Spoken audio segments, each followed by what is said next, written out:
Rolando. Ronilson, Beto, queria falar com vocês sobre um dos temas mais graves que a gente tem no noticiário hoje em dia, que é a situação de Gaza.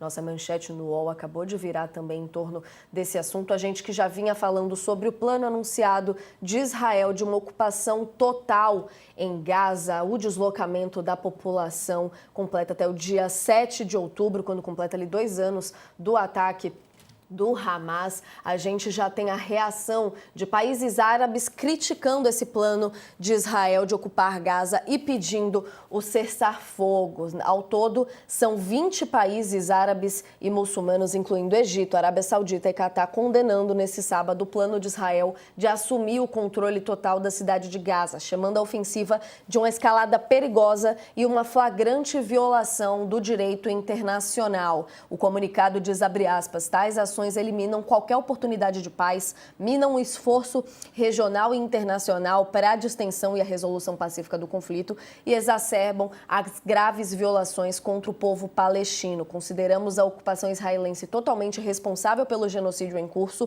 e pela catástrofe humanitária sem precedentes que está acontecendo na faixa de Gaza. A gente, então, trazendo essa repercussão em torno de uma notícia que está sendo repercutida pelo mundo todo com uma necessidade imensa, né, Ronilson? A gente está vendo a situação se agravando cada vez mais lá. O termo guerra já não é mais aplicado há muito tempo aqui na situação que a gente está assistindo em Gaza. Eu queria uma análise sua desse plano de Benjamin Netanyahu na data de 7 de outubro, o deslocamento total da população. E isso está sendo muito colocado, criticado internamente em Israel também, tendo em vista a segurança dos presos que estão lá em Gaza no momento também israelenses. A ocupação já é imensa em Gaza. Como que seria esse plano total agora? Como se escalaria ainda mais a situação?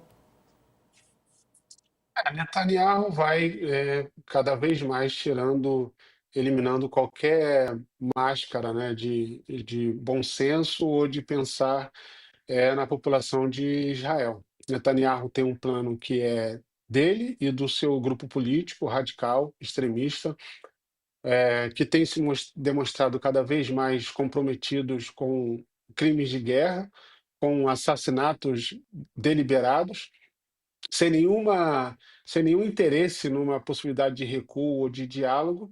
E eu acho que a publicação, a divulgação desse plano total, eu acho que é o fundo do poço aonde nós poderíamos chegar. Você falou bem, né, das resistências internas. Netanyahu já não ouve as resistências internas, as reivindicações internas dos familiares dos sequestrados, dos cidadãos israelenses que entendem, muitas vezes não por amor ao povo palestino, somos irmãos, mas até por uma visão lógica, estratégica de que eu quero viver em paz e a minha vida em paz depende de um cessar-fogo e de uma saída que seja mais diplomática e menos pensada única e exclusivamente na lógica da guerra ou na lógica da extinção e da eliminação, que é como Netanyahu está colocando em prática. Netanyahu se sentiu é, consideravelmente mais fortalecido com a eleição de Donald Trump.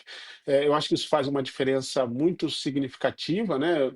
Eu acho que mesmo o Donald Trump, os Estados Unidos têm limite, mas se tem alguém cujo limite é muito próximo de Netanyahu é os Estados Unidos. Então a eleição de Donald Trump fortaleceu significativamente o ímpeto de Benjamin Netanyahu, a cada momento divulgando vídeos feitos por inteligência artificial de uma Gaza, de uma Palestina reconstruída ao bel prazer de Netanyahu, é, como se ele ocupasse o lugar do Deus Criador, que criasse uma nova cidade, uma nova Gaza, feita pensando especificamente no seu grupo político, eu não diria nem no povo israelense, mas no seu grupo político e militar.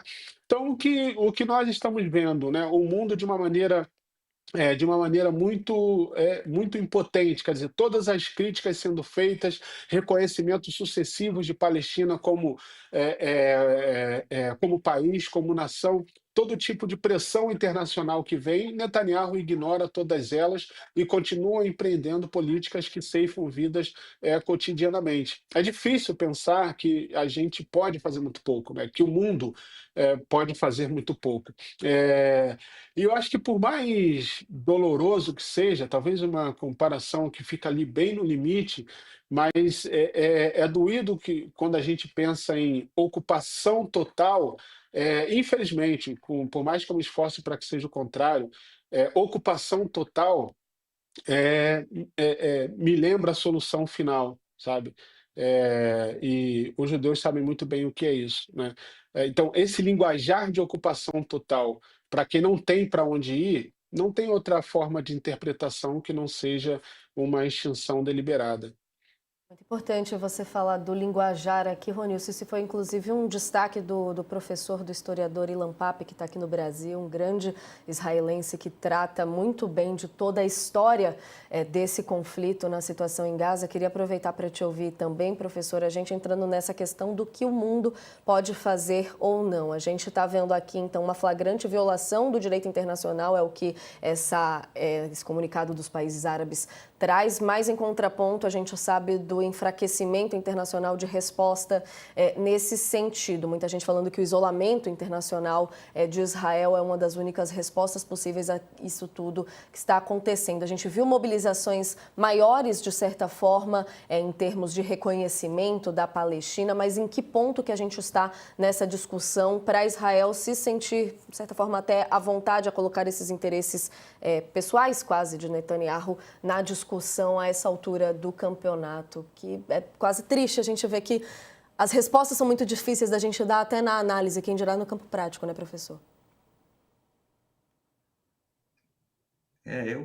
Gaza, falar a situação de Gaza, o que o Estado de Israel está fazendo e as forças de ocupação em Gaza, eu diria que é o sintoma mais profundo, Natália, da decadência do Ocidente.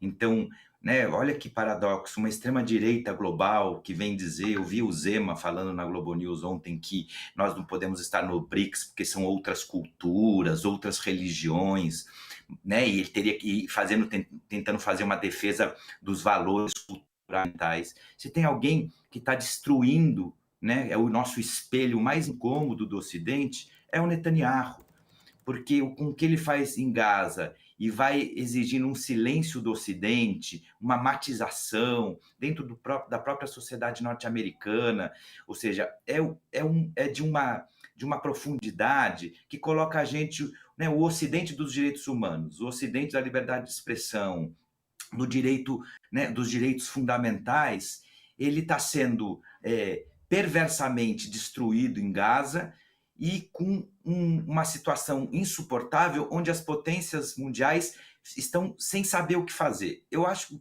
respondendo muito diretamente a sua pergunta, só existe uma forma de resolver isso. Seria com uma pressão interna em Israel contra o Netanyahu ou um governo norte-americano impondo pela força de fora. Nesse momento a gente não vê nenhuma coisa nem outra.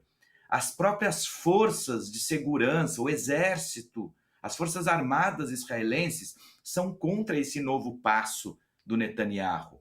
E mesmo assim ele passou por cima das próprias forças armadas israelenses, né? E os Estados Unidos, pelo contrário, o Trump apoia e está fazendo essa dobradinha, né? Recentemente o Netanyahu foi à Casa Branca e disse que sugeriu o nome do Trump para Prêmio Nobel da Paz. Eu acho que faltou a delicadeza do Trump de oferecer também para o Netanyahu ganhar um prêmio de proteção da infância na Unicef, sabe? Estão zombando da própria cultura ocidental. Eles estão fazendo isso mais que qualquer ameaça do Oriente, né? Qualquer outra ameaça de outra parte do universo. Perdão, do planeta, que realmente, acho que do universo, inclusive. Ou seja, é o horror. O Javier Bardem, o ator espanhol, o famoso ator espanhol, essa semana fez uma declaração que é precisa. Gaza é um campo de concentração a céu aberto, com um genocídio sendo transmitido em 4K. Então a gente é obrigado a ver essas imagens. Outro dia tinham imagens de bomba e você via corpos voando. Eu já comparei isso com o Round Six, que é aquela série onde as pessoas são postas, tipo uma gincana que quem perde morre. Israel transformou a faixa de Gaza num Round Six populacional. Que mais? Que outras metáforas? Assim, no mesma semana que o Brasil saía do mapa da fome, a gente via como todos no mundo inteiro a ONU alertava que Gaza entrava na fome absoluta.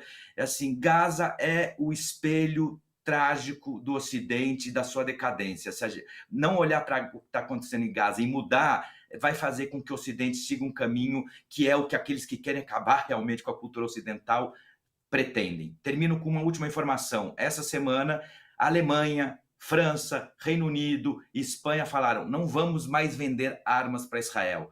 É um pequeno passo, assim como o reconhecimento da Palestina como um Estado. Mas são pequenos passos, enquanto a gente tem que esperar que realmente, ou na Casa Branca, ou a sociedade israelense consigam promover uma mudança. O Netanyahu não só quer acabar com toda a Palestina e com a Cisjordânia, com os assentamentos na Cisjordânia fazendo barbaridades. Além disso, além desse extermínio, dessa limpeza étnica, Natália, ele precisa ganhar tempo, porque ele sabe que a hora que ele sair do poder, ele pode ir para a cadeia. Então a gente vai ver um genocídio em 4K e câmera lenta para a nossa agonia.